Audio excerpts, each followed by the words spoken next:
I wanted to get your opinion on some boxers past and present. Tyson Fury, do you think he's past his best? We're going to know a little bit. We're going to know in the next fight for definite, aren't we? I think it's very hard. I mean, he had them 3 fantastic fights with Deontay Wilder, didn't he? And Deontay Wilder, in his last fight against Joseph Parker, he looked like... Deontay Wilder looked like his sell-by date had run and truly gone. You know, looked like them fights with Tyson had took it out of him. And to be honest with you, it looked like it took it out of Tyson when he fought Ngannou last time out in Saudi Arabia. But Tyson come in, looked a little bit heavier than he normally would have done. I mean, Ngannou was obviously coming from the UFC, so that was his first ever boxing match. So I think Tyson could have took him a little bit lightly. I think we all did, to be honest with you, because I think Ngannou turned out to be a lot better than what we first anticipated for someone having his first professional fight.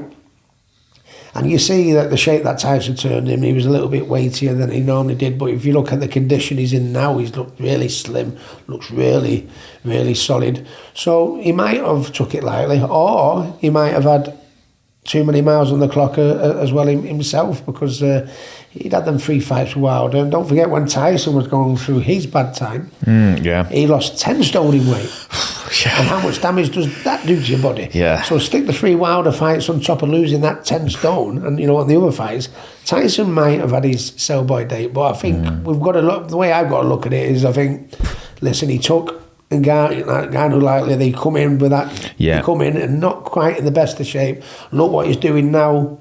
You know, for the Usyk fight, he's slimmed right down. He looks solid. So. I don't think we're going to know until we see that when the first bell goes against Usyk, you know, whether he's had his day or whether it was just simply a case of taking him lightly. I think each one's got a good chance on it. What do you think of Big John Fury? He always seems to get a lot of media interest. He's certainly a character. I certainly give him that. You know, but no.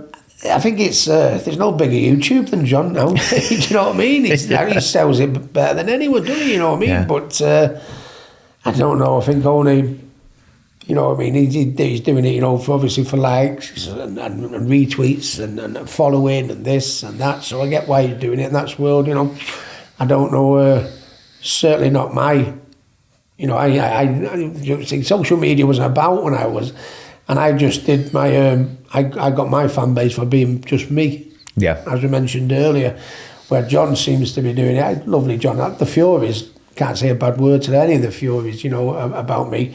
Sometimes I look at John and think, oh, John, what we did. But, you know, but I know John, what the man he is. You know, he's a good guy, you know, but it's not the Ricky Hatton way. It's the John Fury way. Yeah. And no blame or point or, you know, or anything like that. You know, I think that's the world we live in now. But he's a character, he's John. Yeah, definitely. And to round off the Furies, thoughts on Tommy Fury? Tommy, I used to train Tommy when he first started off. He had a few fights with me when he first started, and then he got the opportunity to go on Love Island.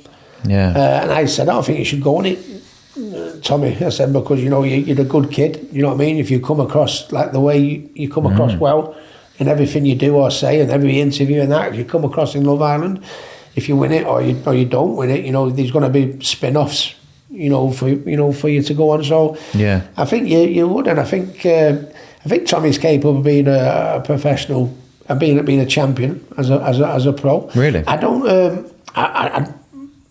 don't think world title. I'll be brutally honest, but he has a chance, you know. But I think he had a chance of making probably more money through being. He's made, well, look what he's done now with Jake Paul and the KSI fights. Good luck to him. He's earned more money, and that's because of his popularity, which was gained not through the boxing, through Love Island.